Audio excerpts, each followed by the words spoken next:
안녕하세요, 신동국 노무사입니다. 오늘은 산재에 대해서 살펴보겠습니다.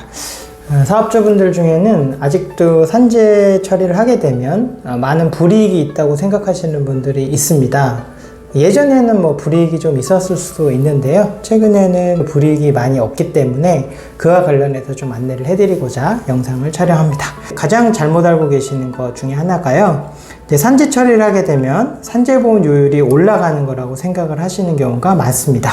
자동차 사고가 나면 자동차 보험료율이 올라가서 몇 년 동안 자동차 보험을 많이 내잖아요. 그런 거랑 비슷하게 생각을 하시죠. 산재보험도 보험 처리를 하는 거니까. 산재보험은 국가보험 특성상 그렇진 않고요. 상시 근로자 수가 30명 미만인 사업장의 경우에는 산재 처리를 많이 한다고 해서 산재보험료율이 올라가지 않습니다.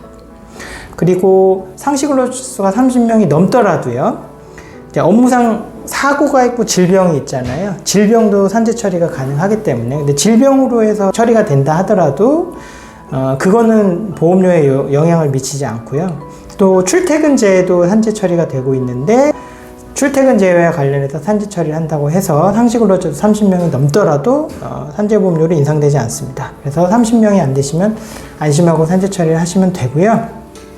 설령 30명이 넘으시다 하더라도 산재 처리 한다고 무조건 올라가는 게 아니에요. 아주 큰 산재가 나야지 산재보험료 인상에 영향을 미치기 때문에 어떻게 따져봐도 산재 처리를 하는 게 경제적으로 이득일 수밖에 없습니다. 두 번째로는요, 산재 처리를 하게 되면 어디 리스트에 올라가는 거 아니냐라고 생각을 하시는데, 어쨌든 어딘가에 기록이 되긴 하겠죠. 그런데 국가 입장에서 생각을 해보실 때 어떤 근로자분이 다쳤어요. 그러면 리스트에 올려서 회사에 불이익을 주는 게 더 중요할까요? 아니면 다치신 분을 국가의 보험을 통해서 보호하고 관리하는 게 더 중요할까요?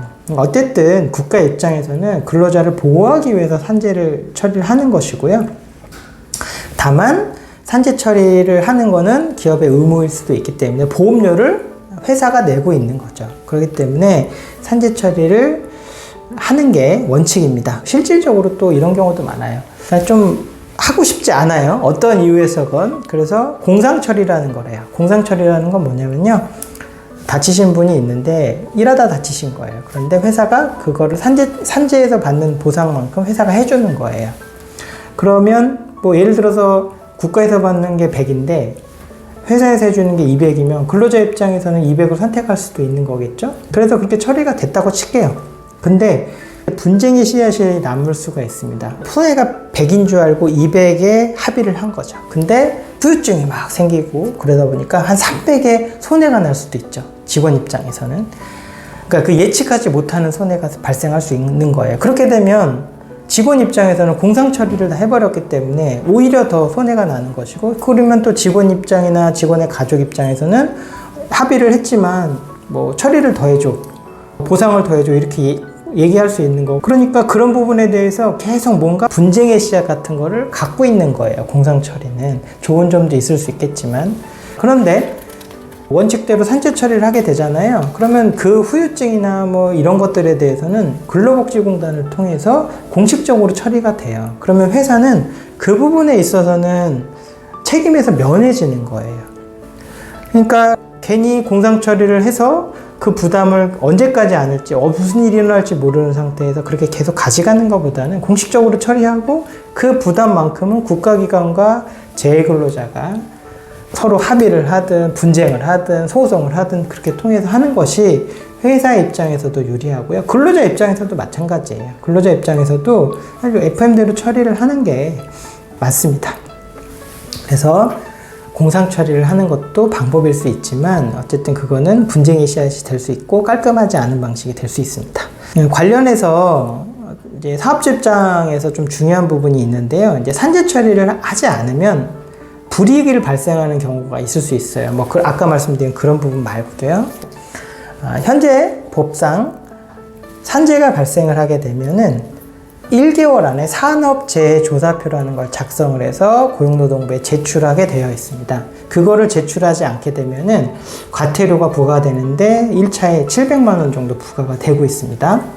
그런데 예를 들어서 공상 처리를 했어요. 그러면 국가에서는 산재가 난지 모를 수 있는데요. 이게 나중에 밝혀지는 경우가 요즘 많이 있습니다. 예를 들어서 산재가 발생하면 산재보험에서 치료비가 나가야 되는데 그렇게 안 되면 보통 건강보험에서 나가게 되잖아요. 그러면 건강보험공단이 나중에 자료를 보고 이거는 산재로 처리해야 되는데 그러면서 그거를 근로복지공단에 확인을 합니다. 왜냐하면 건강보험공단에서도 아니, 산재보험에서 해야지 왜 우리 돈으로 해? 이렇게 돼서 서로 확인을 요청하고 회사에 요청하고 자료를 보고 야 당신들 이거 산재였는데 왜 산재 보고를 안 했어? 이렇게 되면서 문제가 되는 경우가 생기고 있습니다. 그게 뭐 1년이 지나고 2년이 지나는 경우도 있어요. 그래서 그러니까 당사자끼리 분쟁은 아닌데 어떻게 보면 소위 말해서 뭐 적발이 돼가지고 숨기고 싶었던 게 이제 알려져서 산업재해 조사표를 제출하지 않은 과태료를 부과당하는 경우가 있고요. 또 하나는 이럴 수 있죠. 아까 말씀드렸던 어떤 당사자 간의 합의가 잘 안 돼요. 그러면 이분은 회사가 안 해줄 거예요? 그럼 나는 산재 처리할게요. 그래서 추후에 산재 처리를 신청하실 수가 있거든요. 그렇게 되면 국가에서 알게 되는 거죠. 아니 당신 산재 처리 안 하고 이렇게 했어요? 산업재해조사표 안 냈네? 그러면서 또 문제가 될 소지가 있거든요. 그래서 원칙적으로 처리를 하게 되면 산업재해조사표는 보통 제출을 하시거든요. 그리고 또 저희 같은 사람이 안내를 해드리기 때문에. 근데 이제 이거를 그냥 알아서 처리를 하다 보면 이런 거 누락이 되는 경우가 생각보다 많은데요.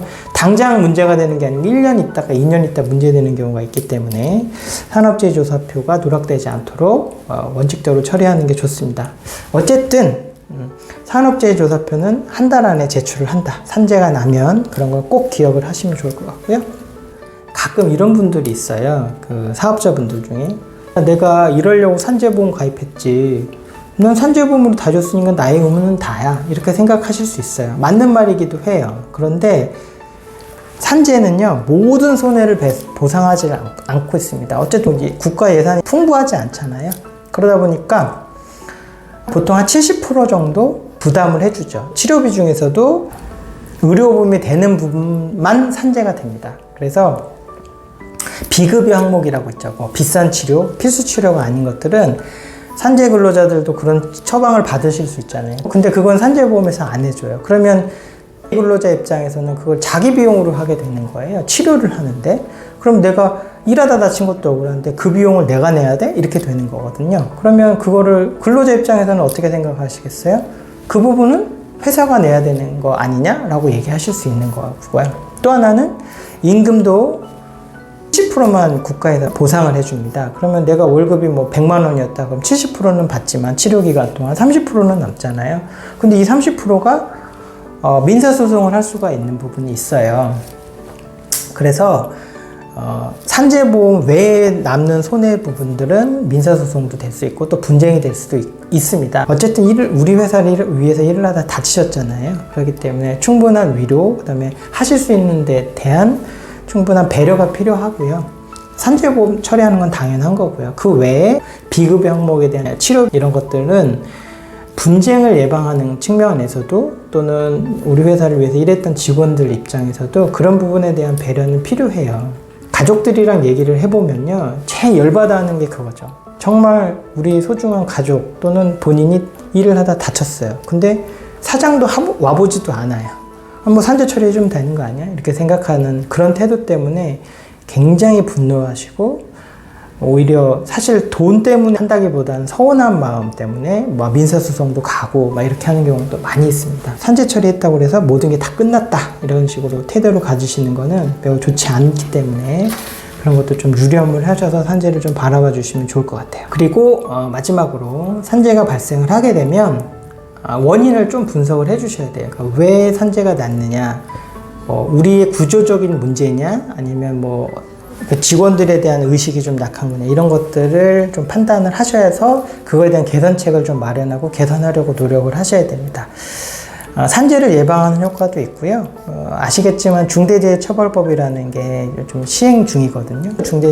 중대재해가 발생을 했을 때 이런 기존의 산재에 대해서 예방을 잘 했는지 대처를 잘 했는지도 굉장히 중요한 요소로 보거든요. 그래서 그런 부분도 감안을 해야 되기 때문에 산재가 나면 처리했으니까 다 끝났어 이게 아니고요.